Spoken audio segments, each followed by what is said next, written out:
Welcome. Today, I am bringing back Travis to discuss Chinese medicine facial reading. You guys have loved his past episodes, so we're going to dive into the five elements. Today, we're going to go with the metal element. And just a reminder for everybody, Travis is an expert in Chinese medicine facial reading. He is located in Los Angeles, and he's going to have his website available soon so that you can connect with him if you want to do a distance or local private reading. Travis, where do we begin? Thank you for being here. So good to see you. Yeah, I'm so glad that you got positive reviews on the videos that we've done before. They're fun for me. They love it. And I'm excited that you're here again so that we can really start to narrow in on some of the five elements that everybody's familiar with. We're going into fall. I thought that it would be perfect to start with the metal element. I have some metal in me, you have some metal in you. So tell us what it's like to be a metal person. Yeah, I just have to say fall's one of my favorite times of year. And I think that's like actually one of the funnier things about Chinese medicine. Whatever season you don't really like, there's sometimes an imbalance there. And I just have to say, fall, especially September, most beautiful sunsets. It's really like the epitome. Yeah. There's so much to say, but metal and the five elements. So I'm going to go a little bit backwards first because the way I was taught about the five elements was different. In school, you kind of learn them as these, the phases and there's like all these kind of aspects for the organs and stuff like that. But it's really applied for medicine. And when I learned from Lillian Bridges, she was so fantastic and she was such an amazing teacher. She's like, I'm going to teach it to you a little bit differently because my family has been doing this since the Ming Dynasty, like over like I think like 500 years or something crazy about that. So she would say these, the five elements, and she liked the word element. I know if you're a scholar, that's like not the right word, but she's like, they are the elements of life, So it's like use whatever you want. So phases, elements, whatever you want to call it. She said, these are the five vibrational families. Everything in Mhm. life can be broken down into these five phases. So in school, we just really learned it about the body and health, but she would actually say this shows up in personality. Lillian would joke and say she could do the five elements of toilets. And she, because everything could be broken down, and she was such a five element expert. And so is Kelly Harrington. She was I think Or like executive director. Yeah, disciple, yeah. her and Deirdre actually teach too, and they're fantastic as well. But when it comes to metal, all the five elements they feed into each other, right? So it's like wood helps the fire burn. Fire actually makes the earth more rich. Earth like has the deepest part of it has the metal, but the one that was always confusing is how metal feeds into water. And Mhm. it's like you hear all the different theories, but the way I was taught it is that metal is like the Gemini of the elements. It's androgynous. It can be two things at once, and it's really symbolized by the Chinese coin. It's circle on the outside, it's square on the inside. There's like that solid aspect of it with the air in the middle. It's gold and it's silver. It has like duality to it. So metal's really interesting because there's so many contrasts with it. And when you're looking at the way metal supports water, metal metal can be liquefied, right? And it can be like melted down into make like this kind of liquid substance. But also too, if you've ever been somewhere it's really cold and you like have the pipes outside, if you wake up in the morning, you'll see actually that the metal attracts all the water on the pipes. But the way Lillian taught me, she said metal is solid, but it's also air. So all celestial events, all things in the sky and clouds are air. And when they condense, they make rain. And that's actually how metal supports water. Mhm. That was really a light bulb moment for me because she'd always say wind is the wood element, right? But air is metal and they're different. So if you actually are a metal person, or if you're a little bit deficient in that Chinese concept of Ling, you need to look at the sky, you need to look at the sunsets, you need to see all these kind of beautiful things because metal is the element. It's the fall season, right? With metal, everything's contracting and it's starting to die, getting ready for the winter, right? In that fall season, but it's so beautiful when it happens. It's like you see the gorgeous sunsets, you see the coloring of the leaves changing as they're starting to fall. Everything gets really beautiful. And actually, I love the fruits in the fall season because I like the red dates. And that's only available down here for like a week or two. Like, you have to go quick to the farmers markets. But with the metal element, metal's really fed by beauty. And so if you're a metal person, the joke is that they're self-maintaining, but they're high maintenance. So it's just like you actually, because metal's the sensitive element and the lungs are the delicate organ in Chinese medicine. And it's because they're the ones that sent, like, I never understood that until someone said to me, I forgot who it was. I think it was a teacher in acupuncture school. But they said, well, like, the lungs are what sense all atmospheric pressure and changes, and your lungs feel it first before like your body recognize it. And that's why they're the delicate organ. And metal's very that. Like metal is the one that is sensitive. So if you are a metallic person, we'll go into the facial features in a little bit, but you're really like you need really high quality stuff. And here's one of the ways you know you're metal. It's actually quite funny. If you go into a clothing store and you're looking around and you find something that you like and you grab it, and actually you look at the price tag and it's the most expensive thing in the store, and it's just because metal needs really high quality. They're very sensitive because like wool and things like that, they're scratchy on their skin. They don't like it. And it's like if you're someone that can't wear like any like costume jewelry or stuff like that because it changes your skin color, it's like you're metallic. You have that hypersensitivity to things. And Lillian would always say, there's no such thing as being too sensitive. You're either sensitive or you're not. And Mhm. metal people are sensitive because the lungs are so delicate. So if you have strength in that organ, you'll have more of these qualities. So with metal people, it's like they have all the food sensitivities, and that's why the joke is they're self-maintaining, but they're high maintenance. Where it's just like they know that they can't eat foods at restaurants because they're going to have that gluten sensitivity. They can't do the soy, they can't do the seed oils or whatever it is. So they look at the menu beforehand so they know what they can eat because they don't want to be difficult. They don't want to tell you what they need, but they know what they need, and it's so much work. They're really gracious. They're really refined.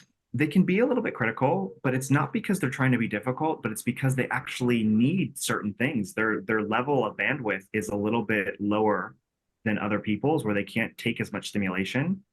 But also too, they actually are really good at details because they kind of see all the little things. So it's like, one of the jokes is like, because my mom was really metallic, she would kind of show her love through criticism. And I remember Lillian said to me one time, she goes, sometimes when people really criticize you, it's because they love you. And I was like, oh my God, I'm so loved.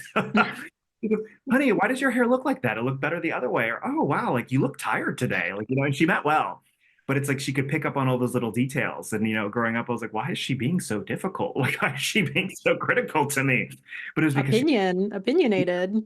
right. And it's because they see all the little details because they're really in tune to all that stuff. They're sensitive. So Hmm. they really like well-made materials. They need high quality stuff. So it's like if you have that really like those really nice bed sheets, if you have like, really nice clothes, they're the people that show up with not a single wrinkle in anything that they're wearing. That's a sign of being metallic, right? They always look very polished and well presented. You're like this, Mallory. Yeah, I'm looking at your shirt. Like that is a crisp, nice shirt that you have on. Very Thanks. well I didn't maintained, good iron it, fibers. okay? I wasn't so metallic today. I was just trying to just show up. But they love deals because the thing about metal, they're very precise. It's about precision. It's the element of perfectionism, but it takes a lot of effort. So it's like one of the things I was taught is that if you can wrap your fingers around your wrist in their space or like around your ankles, like in the fingers can overlap, you have little bones. So you can't work so hard. Water has the really big, dense bones. They can work really hard, and wood people just love to work. But metal people, they want to execute, they want to do things well. And that's why they'll do it really well once, but they can't do it again because it takes so much energy, Mm-hmm. because it's so hard for them to work physically, Mm-hmm. like deals. So they love luxury things, but they don't want to spend luxury prices. Would people say, I spent the most money on this? This is how much it costs. They're the ones that love to tell you how much they spent on their car or their clothes or whatever. Metal people don't care about any of the brands. They just want high quality, but they want a deal for it because it's so hard for them to work so hard. They need lots of breaks. And when it was so funny when I learned about this, I was like, oh my God, I'm metallic. Like I really I like to work hard because we all have all five elements. So it's figuring out what is your balance and what things are prominent and what things you need to work on. When I Mm-hmm. realized I was so metallic, I would work in this wood way because I was raised that way. The Western world goes that way. It's like you start at 7, you end at 9, and you're proud of it. And it's like you get that pride thing of like, I worked 7 days a week. I saw 10 patients today. It's like all that stuff, right? And that exhausts metal people. They need lots of breaks because it's so easy for them to overwork themselves because they're delicate and they're more mental than they are physical. So they like to think. And all the elements can be spiritual, but metal is one of the ones because they're so sensitive to everything. They can sense more of what's going on. They're more aware of that internal landscape. They're more aware of what foods are going to aggravate them. They're more aware of they're the ones that can feel that like 5G EMF stuff. They're the ones that can get the EMF poisoning. They're the ones that actually like, they can really smell the mold in the air. I did a face reading for someone a while Mm-hmm. ago, And he would go into like he had this really dark spot on his cheek, and I was like, "Oh, like what's going on with your lungs?" He's like, "Well, I don't know." And then finally, like I pulled it out of him, and he's like, "Oh yeah, no, I have mold toxicity." He's like, "I can go into a building and I can smell it, and I'll get instantly sick." Mm. And it's so interesting because they have this sensitivity, and there's nothing wrong with that. Like, but when you know that about yourself, you realize I can't do the things other people do. I have to do things differently. And it's really about learning to live within the boundaries of your existence, learning what you can do and what you can't, because metal doesn't want to be difficult. They don't want to they don't want to be a burden to anyone. So they won't say anything, but they'll suffer in silence. And it's just like they feel it, they feel it, they feel it. Like you ever been like that? Like you go to a party or something and you're like, oh my God, I can't be social anymore. I can't do anything. The food here I can't eat, but I don't want to be difficult. We have to say hi. We have to chat with everyone. We can't leave too early. It's like they'll kind of suffer like in silence because they don't want to be rude. Yeah, I find it interesting. A lot of what you're talking about, you're sharing the more than and less than aspects that we work with in Chinese medicine. And a lot of people are familiar with the excesses and the deficiencies. And so when I work with patients who have lung issues, chronic cough, lots of phlegm, congestion, nasal congestion, drippy nose, even large intestine issues, bowel issues, and then they start to get better, I see these qualities that you're talking about increase. I see them come in with, different clothes on or a new piece of jewelry, looking more like you're saying refined in a way that they weren't able to tap into in that other space that they were in where their physical body was really needing the help and the assistance. And then I'll see the opposite when people are really in excess with their lungs and their lungs are overworking and their chest is really puffed out and they're doing a lot and overexpending themselves and come in with all this glitz and glamour, and then we start to down regulate the nervous system, take the pressure off of the lungs, allow the body to really fully expand in the breath and take in the air. I see this kind of softness that happens with them, and the lungs connect with the kidneys, as you're saying, and the kidneys are relative to the water element, which is just about how we flow through the world and how we ride the current of the life that we're living. And I see them tap into that innate ability to soften and simply be with these other elements that we've referenced. So I want to encourage people that when they hear relatable terms and traits and even features that you're going to talk about, a lot of times we're like, oh no, how do I fix that? It's like, that's working for you. And how can we soften those things or bring in some of the other elements to help complement or take off the pressure from that particular element? So just because we are one way doesn't necessarily mean that we don't have the ability to nurture and take care of ourselves in the other way that we're needed to. Yeah, that's actually such a good point because one of the things I'll tell you, if you have a metal imbalance, okay, metal is fed by beauty. And that was one of the weird things that I was taught. And like, if you're really metallic, if you go, like, you're the person that, like, you can't focus at your desk when you see the mess in the house. It's like like when you're in a space that's dirty or like that's really kind of like not neat and orderly, because metal's all about order, which is different than structure. Like that's more wood. And so like if there's not order in the place and you're not in this clean, beautiful environment, you actually get stressed out because metal's fed by beauty. They need to be in these environments that feel beautiful and they feel safe. And if you get really easily overstimulated because you've been working too much in a wood way or like you've been doing too many things and your body's starting to give out, it's almost like you need to cocoon yourself into this like little sanctuary that you call your own, where you can be alone and you can recharge and you can actually just be like, ah, life is not so hard. And so it's like people need this so bad. And it's so funny. If you have this quality, you need it more than other people. And you'll be like, what's wrong with me? Why am I so sensitive? Why am I so burnt out? Why am I getting so edgy? Because when metal's out of balance, that's when the critical aspect comes out because you're starting to actually like nitpick all the details because you're just so overstimulated. They really need to be in these like safe spaces and safe environments and feel like everything's clean and everything's beautiful and everything's nice. They need to be fed by beauty. So when they're in ugly environments, it actually stresses them out. Or if they're in a messy workplace, it stresses them out. And it's so funny because I'll talk to people and they'll say, "Oh my God, we stayed at this hotel and there was just like dirt on the floor." And like, all the little things that some people don't care about, right? The details. Yeah, like all the little details because they're good with details, and they're like, it stressed me out. The sheets were just so scratchy, and actually it ruined their whole experience. Or they're like, they can't focus at all until their house is clean and looks immaculate and perfect. And they're the ones that actually are like polishing the silverware, or like they're the ones that are like, like dusting everything and like really cleaning all the crevices because they want everything to look beautiful. And when that happens, they're like, ah, I can breathe now. Life is good. I feel safe. So it's like if there's too much chaos, it actually really stresses them out. So they need these places because their nervous systems are more overactive. They can actually feel like everything's safe and they can actually have order in their life. And then they can Hmm. handle everything. Because metal's like bone china. It's really strong and durable, but like you have to hand wash it because if you drop it, it'll break. So there's Hmm. this aspect. They're really strong. They're really tough. They like don't get me wrong. Like they do have sensitivities, and that's that duality thing. But they are so tough, and they can really have a lot of follow through and execution. But they need to be handled delicately. And the way you know you're a metal person is if you actually also need a lot of breaks. And I actually didn't realize this about myself because like I'll work for a while, I'll take a break. I'll work for a while, I'll take a break. And when I have to work all day long, or it's like if you have days in the clinic where you just like you didn't have time for lunch and like you had an earlier person than you thought and you've been working nonstop, you come home and you're like, I can't think. You're driving in the car, you turn all the music off because you're just so overstimulated. So they need little breaks. Hmm.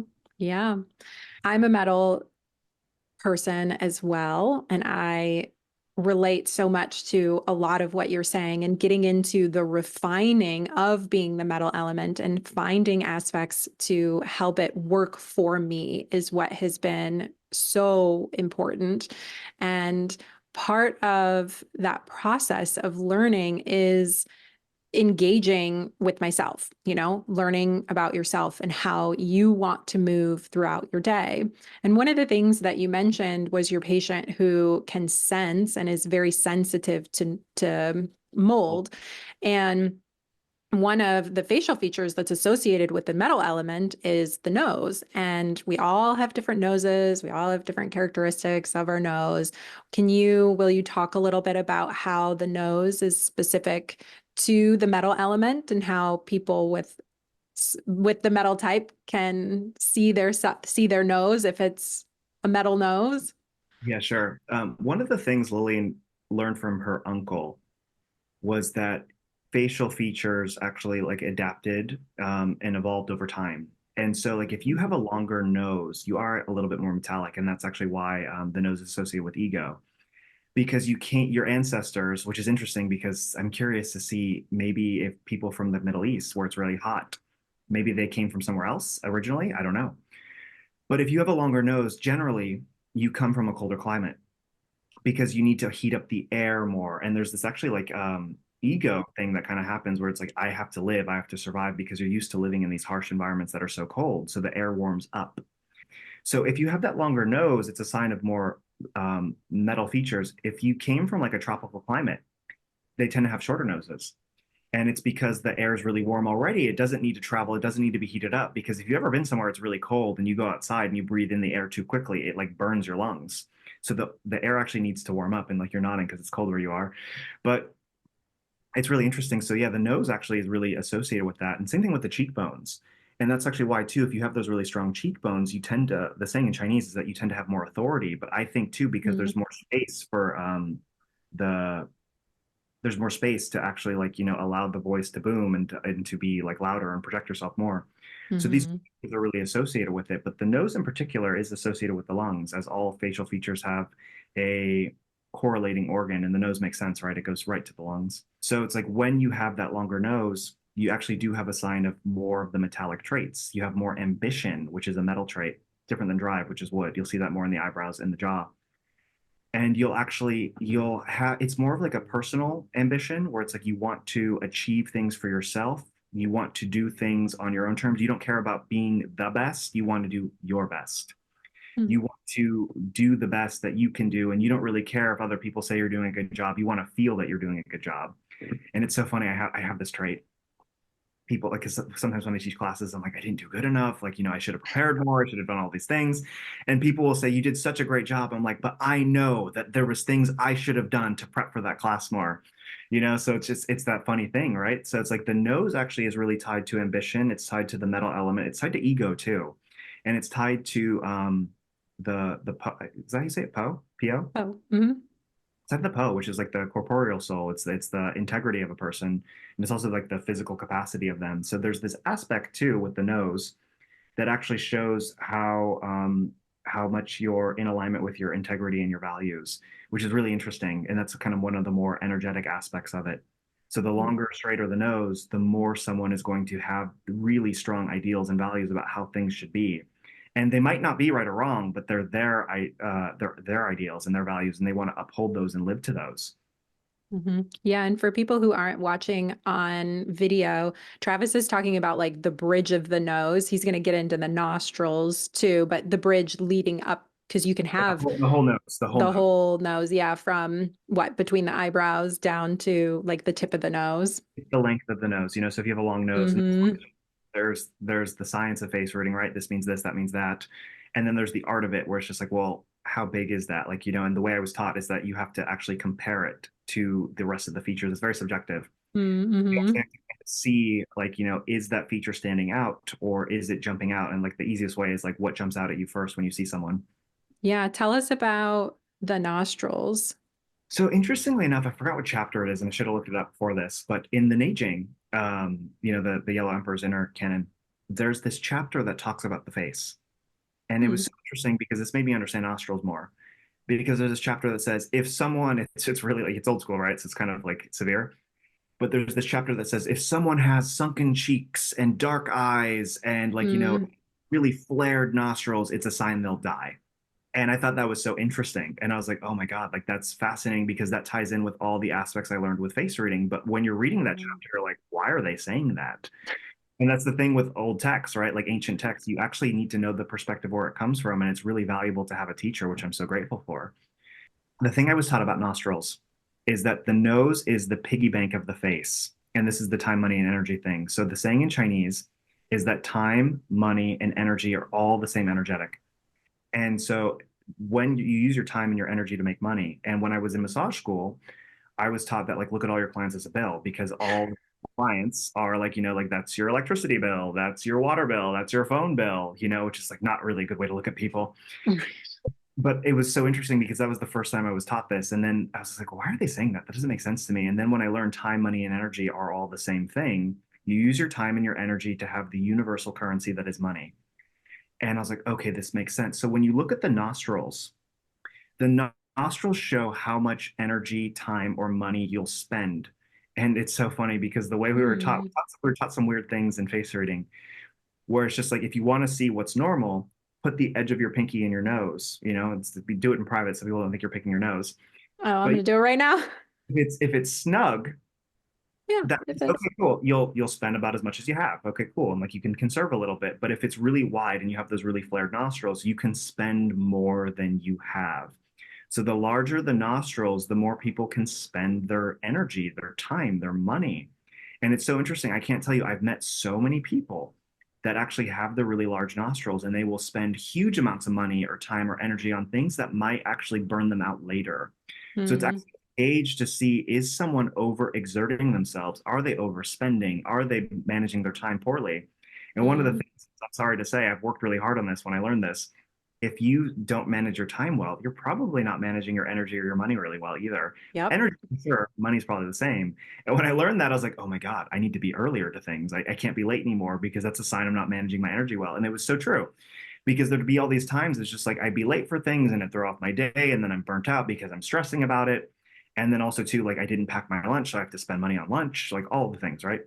So the nostrils will actually show how much of that you're spending. So if they're really wide, don't worry, you might be ambitious, especially if you have the flared nostrils, you can spend a lot at once and you won't be afraid to. If they're really tight, sometimes it almost scares you to spend too much because you know that you have to like recover from it. Hmm. That's what I was taught, and I thought that was so interesting, and I've seen it to be very true.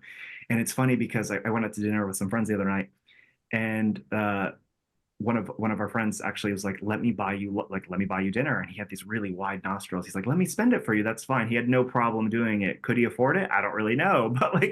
But he was really happy to do it. He was happy to exert that. And I just thought that was hilarious versus it's funny. Not that there's anything wrong with this. I'm happy to pay for my own meals. But I've been with people that have the really tight nostrils too. And they're like, okay, the bill comes. Okay, we're going to Venmo, right? Okay, cool. Like to the cent. And it's just so funny. And like, I don't care what people do. That's fine. Like I'm happy to pay for my own meals. But it was just so interesting for me to see that actually show up because of the not. Hmm. Hmm. So let me ask you, are the nostrils going to change when we are spending our energy, time, money differently than what our body wants to be doing, than what our spirit wants to be doing, than what the metal element with us wants to be doing? So really feeling good and we're high charged, does that mean like our nostrils are naturally going to widen out? And if we put our pinky in there, we're going to find that we have a little bit more room? Or are they pretty much going to stay in relationship to us as we relate to the metal element? Yeah, that's a really good question. The face does change all the time. Eyebrows change really fast. I think eyes change the fastest. This one takes a little bit longer to change. And the way I was taught is that if you have really firm LA, number one, if especially if you can see the groove, you have a better sense of smell. So like you Mm, can smell things a little bit easier. You can smell things different. You're more sensitive to smells. But number two, if it's really firm, that actually means you can cut off the spending. And it's interesting because my friend, he's my childhood friend. I've known him forever, and he's seen me learn all the weird things and go into the Chinese medicine path and all that stuff. And I was telling him about this, and he's just like, he goes to his wife, and he's like, you have spendy nostrils, honey." And that was so funny. And I was like, tell people that. That's so hilarious. Because they were in the time where they were getting ready for a baby and they were buying all this stuff and like they just moved houses and all these different things, and she was spending so much money. And then after that, like because they sold their house to get more financially secure and they started really budgeting, they stopped eating on I think they have Grubhub up there. It's the one that they use. They stopped eating out on foods and they started doing things at home to really save money because they unexpectedly had twins. And it was, mm. he calls me, he goes, the weirdest thing has happened. He's like, I don't know what you've done to my brain, but my wife's nostrils have gotten smaller. And I was just like, oh, that's really fascinating. That's cool. He's like, yeah. He's like, she doesn't have spendy nostrils anymore. I mean, what a blessing that you did for them, but also how cool to like be able to help your friend transition to a really important time in his life just by the tiniest thing that you shared with him. I mean, that helps relationships too, you know? You're so funny. You're so kind. You know, you're giving me way more credit than like I deserve. We were just having a conversation I between think friends, and I he's was like, oh, grateful too. yeah. And he's just like, oh my God, I see it now all the time. And like he does real estate, and it's just so funny because he'll call me every once in a while. Ah. I'll be like, I'll tell you, people that have, because he calls them spendy nostrils, which I think is hilarious. But he's just like, people with the spendy nostrils, they always go over budget. Which I thought was hysterical. So it's like he'll use it sometimes like in his business. Yes. But yeah, it can change to answer your question. And it's funny because I have a family member who has really, really wide nostrils. And you have to kind of think of it as the faucet. So it's just like, like how tight is the faucet? Are you losing too much water? Are you losing too much jing and chi? Hmm. So I have a family member with these really wide nostrils, and it's so funny. I took a picture of her because she's like, my nostrils are so big. I could see two fingers in there, and I have a picture of her with that timing, and she hates it. No, I won't show it to anyone, but I just thought it was hysterical. But she kept blowing out her knees and her low back. And she's Hmm. like living on credit card debt. And she's really ambitious. She makes good money, but she spends more than she has. Hmm. She kept blowing at her knees and she kept getting all these injuries. And I was like, and the low back stuff. And I was like, oh my God, like that's kidney deficiency. Like you're really like over pushing your body. And she's very generous. She's very earthy. She wants to give to everyone. And Hmm. sometimes she'll go and buy all these little gifts for people. And like just it's the little things that add up. And she's giving too much time, money, energy away. And so Hmm. it's starting to actually make her body give out. And so I've really talked to her on this one, and it hasn't changed too much, to be honest with you, because it's actually a trait. It's a personality trait that for people that like to give, it's like they almost don't know what to do if they can't do that. So for her, Hmm. really tried to like work with her on that. And she's my family member, and I'm not going to tell her how to live her life. That's so wonderful. She's so generous. But if you're doing it at the expense of your own health, that's a problem. And so Hmm. now she's gotten more mindful of it, and they've changed some, but not too much because it's a really ingrained pattern about how you spend. And food and money, like those are two things that people have a really emotional connection to, and they really can't fathom the idea of that changing sometimes. Like food, like when it comes to food, it's like that's the hardest thing to treat. And I think Mm-hmm. Ruhoff in his intro to Sabine Wilm's book 12 Characters, the one on the five element virtue healing, it's a great book. But he writes this intro and he goes, the hardest thing in Chinese medicine is to treat the heart, because the Mm-hmm. heart, it's really easy to change the diet, right? Like, it's just like, just eat this, not that. It's the emotional component that people have connected to the way that they spend or the way that they eat. So it's actually you're working with the heart instead. How do I Mm-hmm. change this aspect? How do I connect with people if I don't give to them? How do I Mm-hmm. feel whatever I want to feel if I don't eat these foods that give me comfort? So Mm-hmm. with the nostrils, listen, if you know how to like tighten the belt straps and you took some classes on finances and things like that, that's really helpful for you. You can probably fix that. But if it's not a money thing, it might be like you might be spending too much energy. You might be working out 6 days a week when your body really doesn't want to do that. Because by the way, if you're metal, which I am, it's like you want to do all the things because I live in LA. There's such a fitness culture here. And it's just like I've really learned that like if I work in the clinic, which is physical labor, and then I try to go work out, my body can't handle it. And I watch my nostrils under. And it's just so funny. I'm like, okay, I've done too much. And I have to work with my mentality of saying, okay, this is what I can do today. This is what I can do. And that's just Mm-hmm. ingrained in who I am. So like learning how to work with that has been a challenge. Mm-hmm. Yeah, and to state the obvious here, because I know people are already familiar with some of the previous episodes, I'll find, especially moving into the fall season, that metal season, that people's lung pulse gets weak. And that's going to be the position found on the right side, the radial artery, and it's going to be the first position. And I'll ask them, how was your summer? And they'll be like, oh my gosh, it was so busy. I just got all these kids off to school. We were doing all these things. And all that creates constriction in the chest. And I'll simply say to them, do you feel like you've been breathing?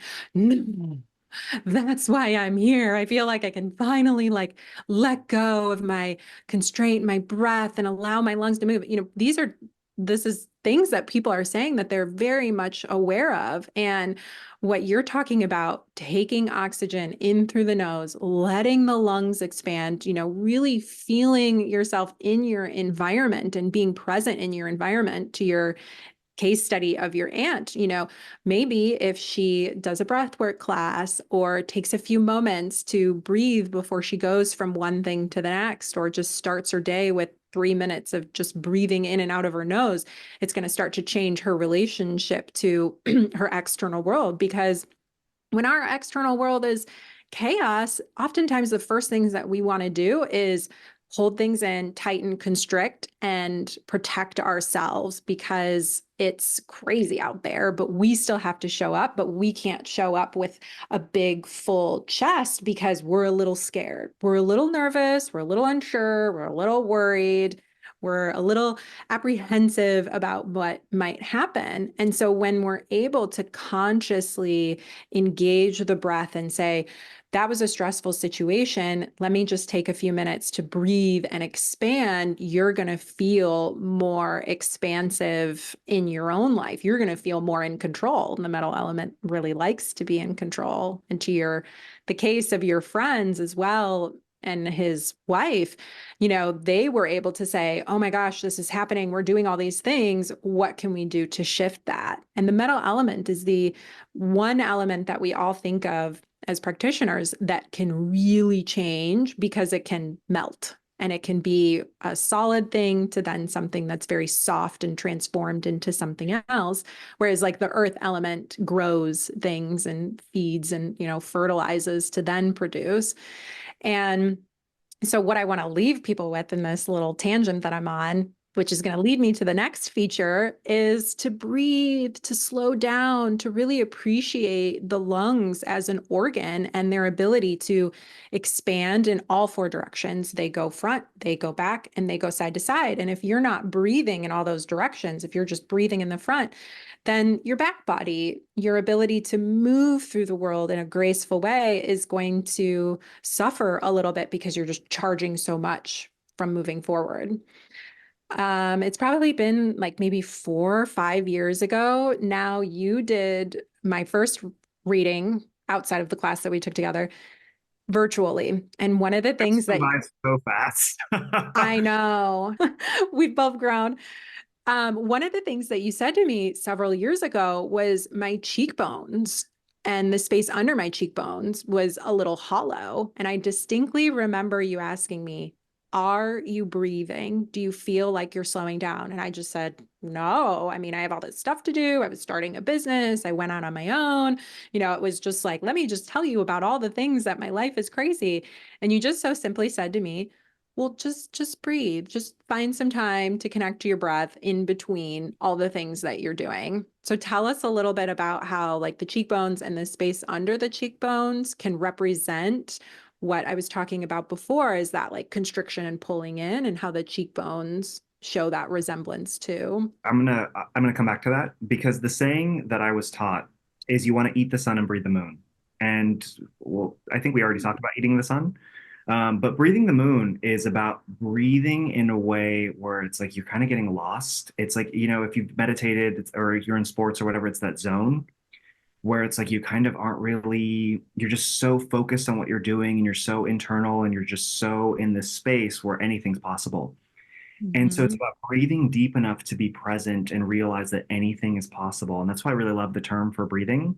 Inspiration, like you're breathing in, Yeah. breathing in, getting inspired to take on life.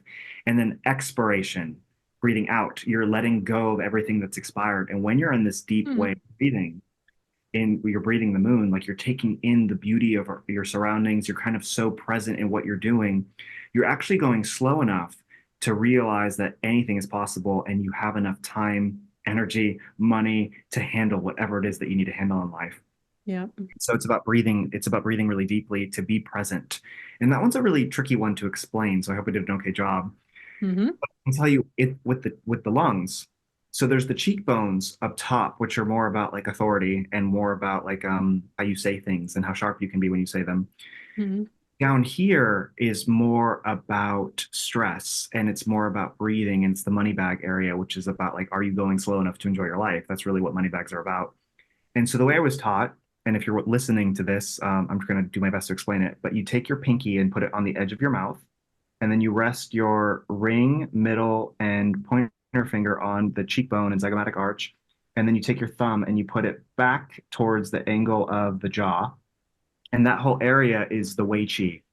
This whole area right here is the Wei Qi. And that actually shows the immune system and the boundaries and all of that stuff. So when this area gets really hollowed, the way I was taught is that number one, you can see all the things that are going on in the immune system. So that's why when people get sick, they get a little hollow here because the Wei Qi is not very strong. But when there's a hollowness here, it shows that you're living in a lack state. It feels like you're going too fast. You can't breathe. You feel that constriction in the chest and you feel like you're lacking something. You don't have enough time. You don't have enough money. You don't have enough energy. And that's why you can't look at any one facial feature by itself. I was taught this so many times because, okay, let's say you have those tighter nostrils and you still have that here. Okay, that might be more of an emotional thing. Like you might actually just feel that you don't have it, but actually you do have enough. You know what I mean? Like it's that mental Hmm. beliefs. It's that kind of mindset that you have that's telling you that you don't have enough of something. You have to figure out what it is. And you see this a lot in divorce. People get divorced and they feel like they're lacking love. And Lillian used to call them the divorce cheeks because you get really hollow here because you're losing so much stuff. Versus if you have the wide nostrils, you might actually be spending too much. You might be spending too much time, money, energy, and that actually might really be a thing. And you have to look at that because now your cheeks are starting to hollow. So Hmm. when you have that hollowness here, life is going too fast. There's a rhythm that is going faster than your body wants to handle. Hmm. And that's when you'll see that lack state. And that's probably what you were feeling years ago when I said that to you, because you look way better now. And that's why it's so important that everyone finds their own rhythm in life and they don't conform to the rhythm that society says you should go. So when you have that hollowness here in the lower cheek, it just shows that you're going so fast, you feel like you're lacking, you're not enjoying your life. So figure out what it is that you're missing and give it to yourself. And if you see the lines here, the vertical lines here, like, when people smile and you see the lines here in the lower cheek, those are stress lines. And stress is a kind of a lack state. And if you've ever taken a stress test, it's interesting. They have that test that tells you how stressed you are. It should really be called a grief test. And grief Hmm. is the element, the emotion related to the metal element. And it's interesting. Did you lose a job? Did you lose a partner? Did you have a death in the family? Did you move? Those are all the questions that show up on the stress test. And those are all about grief because grief is all about loss. What did you lose? So when this area gets really hollow down here, that's a sign that you've lost something. And actually, grief is one of the things that's been proven that will lower immune function in like nanoseconds. It's crazy. That's Hmm. why you get sick sometimes when you have like a death in the family or something like that, because or go through a breakup. It's because like your body's saying you need to process this, and your immune function gets just so compromised. So this area down here is all about, are you enjoying life? Are you living in a way where you feel abundant and not feeling in lack? Because it creates that hollow breathing, that really shallow breathing that actually hollows you out. So the way I was taught, I'm working on this one. I've gotten better. I like what it means when you have the full face. I don't really like how it looks on me. If you're breathing really deeply and slowly, and it's not that kind of wood breathing that like, you see in some of these breathing classes, and I think that's great for some people, but like it's like the breathing in and out really aggressively, or if you do the fire breathing, like it's not that breathing at all. Like the fire the yogic pose where you exhale Hmm. and you breathe in really aggressively. It's not about that at all. It's about breathing in a way that actually just makes it so you feel like you're filling yourself up and you're just so in the moment. And actually, that's why it's so important to be out in nature and be around things that are beautiful because you take it all in and you just kind of get lost in the moment. And when you have enough of those experiences, this gets more full. It's so interesting. One of the easiest and quickest ways to slow down the nervous system is to breathe in through the nose at a very slow pace and then out through the mouth and then to hold the breath. It's that 4-7-8 breathing. So you breathe in for 4, you hold for 7, and then you exhale for 8. And it's what Travis was referring to is that Wei Qi level. So the Wei Qi is all about our relationship to our internal and external environment, specifically our defense, that army that we have at the surface to keep ourselves safe from pathogens. It's most simplest form. And so the nose, the nostrils, the skin, those are what's going to be our connection to the Wei Qi, the internal and external environment. Yeah, and interestingly enough, if you have like open pores that you can really see, that's a sign that the metal element isn't very strong. The Wei Qi is not strong. Your boundaries are off. Sometimes they have boundary issues because the Wei Qi can't close the pores. You have to work on this Wei Qi level a little bit. And one of the things I was taught is that skins are really good for that because the skin of what you're eating, like vegetable peels, if like what do they call it? Chicharrones, like the pork skins, Mm, any kind of skin is really good. Even the skin, like don't peel your vegetables because that helps the Wei Qi level. Also, too, I was taught barks, like pine and things like that, because they're really strong. mhm. And the outer peel of the bark is really good too for boundaries. Yeah, that's a good lead into some food therapy, but even just the basics of Chinese medicine, the spicy or pungent flavor is the flavor that we use to help to disperse and strengthen and open up the lungs. So you're looking at things like your winter greens and your peppermints and even like your fennel and your onion and your dill and your anise and cumin, coriander, all those are really going to help to strengthen the lungs and open and disperse the physical congestion, the mental, emotional congestion, and really help then to tonify what we're talking about from personality trait, but also help to tonify the lungs in their own presence. Because when your physical body is strong, your mental, emotional body is strong. And it's always interesting to me when I watch patients and even in conversation here, thinking about it, okay, let's address the mental, emotional body and watch the physical body get stronger, or watch people's senses or tastes or desire for food in particular change as they get mentally and emotionally stronger too. Yeah, for me, I'm embarrassed to say it because I have such a sweet tooth, but but I can tell you, for me, it's like I know when I'm stressed because I crave sweets. It's hilarious because it's just like it's that buffer. It's almost like the damp. My body wants dampness, even though it shouldn't have it, because it wants to create that cushion to make life not feel so hard. And actually, Yeah. I just know that when I'm constantly craving the sweets, I have to slow down. Mm. Yeah, put a little bit of like cayenne on your dates or have some mint tea with some honey and, eat your sweet thing with it. Pair some of those spicy herbs and spices, pungent, with what you're eating. Like what's a really popular one is apple and cinnamon. Cinnamon's also really nice and moving and dispersing and opening. So that's a little look on how we can use food therapy medicinally too in a very easy way. I know that we have this space underneath the nose too. That's also related to the metal element. Can you talk a little bit about that? The upper lip area above the upper lip is related to the stomach, but metal is all about the spaces on the face because metal is about boundaries. The lungs want to expand as much as they can and then they contract.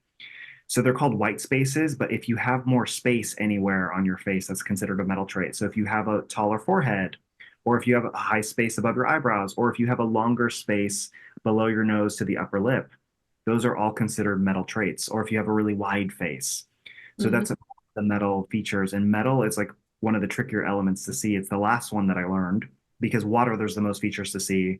Then wood, there's a lot. And then there's less with fire. And then there's a little bit less with earth. And there's the least with metal. And so all of the extra spaces actually show that there's a little bit more metal accentuating the element. But people with really short philtrums, they can't really be teased too much. Like if you see someone with a short philtrum and you tease them too much, they're going to get really hurt.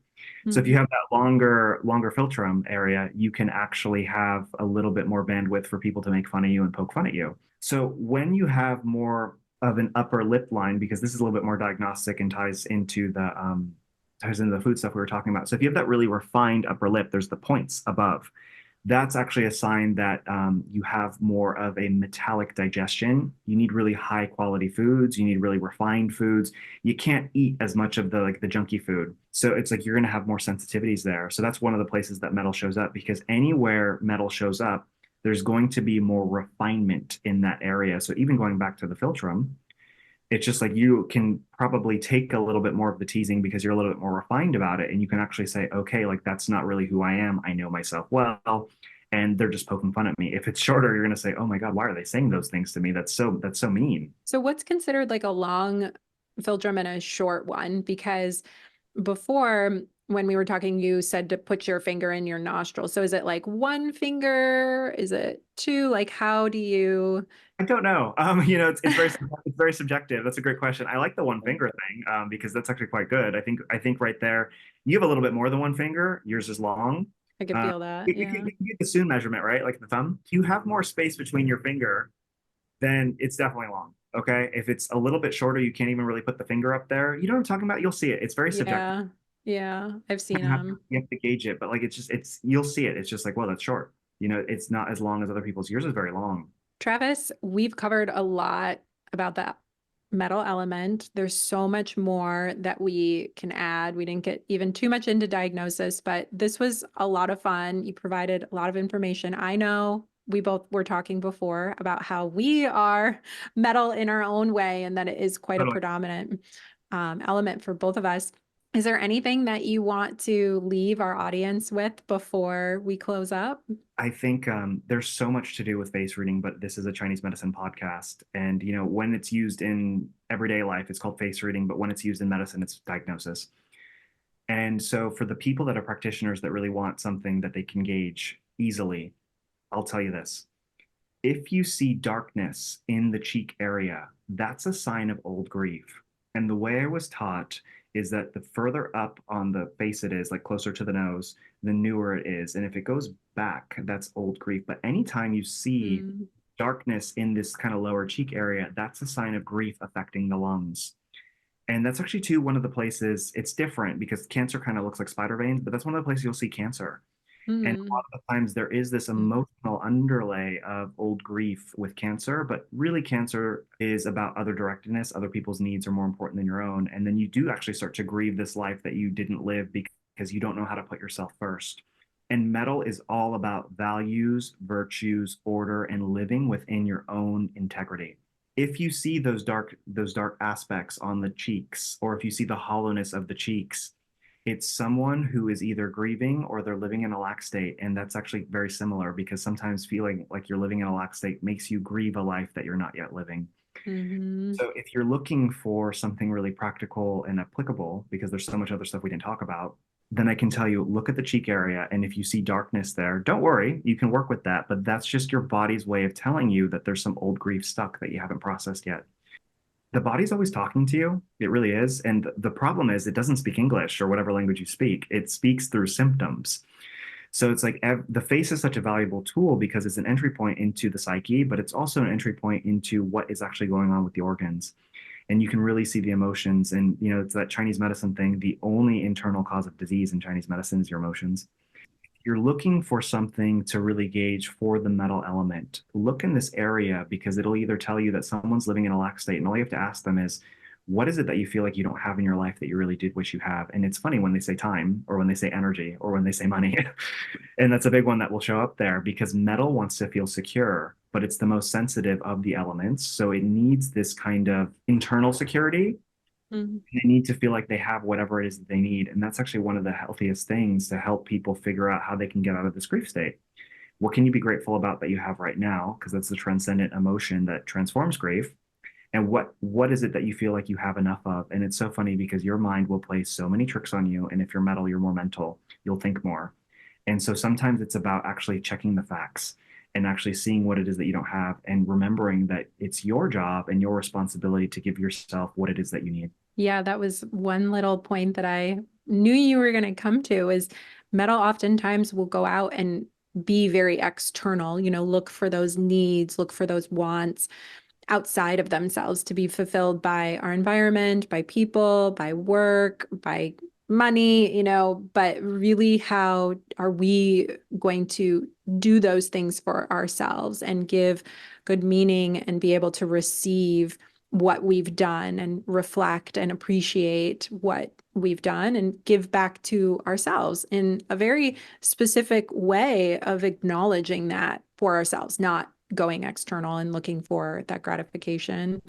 You're reminding me when we were in class, one of the things that I see often and that was really fascinating while we're talking about grief is uncried tears. Can you talk Okay. about how we can see that on the face?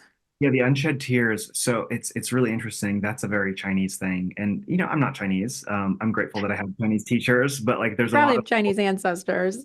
who knows, I'd be really curious to know. Anyways, when you see the puffiness under the eyes, like it's like it's that fullness under the eyes, and I have that a little bit more often than I'd like. It means one of two things. Number one, it means that you're there's too much mineralization in your body. Like, it's kind of like if you've ever had and it's stressing the kidneys out. So it's like if you Mm, ever had like a teapot that you get the film on it, and like you have to mm, rinse it out. That's exactly what's happening.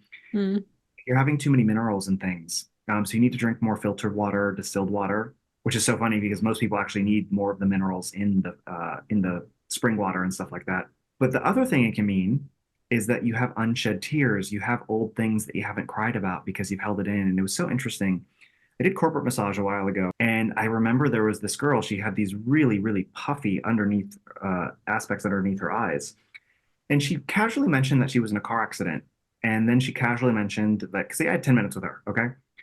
And she casually mentioned that it was premeditated, which I've never even heard of. Someone was trying to like get the insurance money, and I was like, it was so horrible. And she was a very metallic woman. She was very also wooden, where she could actually just like go, and she was very driven, and she was really put together, and she was really strong. And so I think I asked her, I was like, did you process what you went through, or did you just have to keep going? Because like, you had to deal with everything. You were on your way to work, and then like, your husband needed you and your kids needed you and all these different things. And she starts bawling, and mm, she just like starts crying, and I watched this actually get softer, and she's like, I haven't. She's just like, you're making me realize. She's like, I haven't processed any of that. I wasn't angry about it because someone attacked me. I wasn't sad about it. I just moved on, and I never processed it. I was really fascinated because I watched it lessen. It wasn't completely gone, but one of the things I told her, I was just like, you might want to talk to someone. You might want to do some therapy. You might just need to give yourself the time to actually process what you've been through because you've been strong for so long, and now I think your body's really asking you um, not to be so strong because you actually have to like take care of yourself and nurture yourself. And she was getting headaches, and every person I worked with in that office had so many headaches. But the headaches were for me was the anger of the experience and the anger that she had to deal with it and all that stuff. And she hadn't cried about it yet. mm. Interesting. Travis, thank you so much for joining us today. I really appreciate having you here. You've shared a lot of information that's going to be really useful to our listeners. We are going to follow the seasons and move into the water element, which is associated with winter, the kidneys, and the bladder. And as you mentioned before, that's going to be one of the elements that we can see the most of in the face. I'm looking forward to it because I know you've said that I'm quite the water type. So I'm Me looking too. forward to that one. All right. We will talk to you then. Thank you again. Great. Thank you.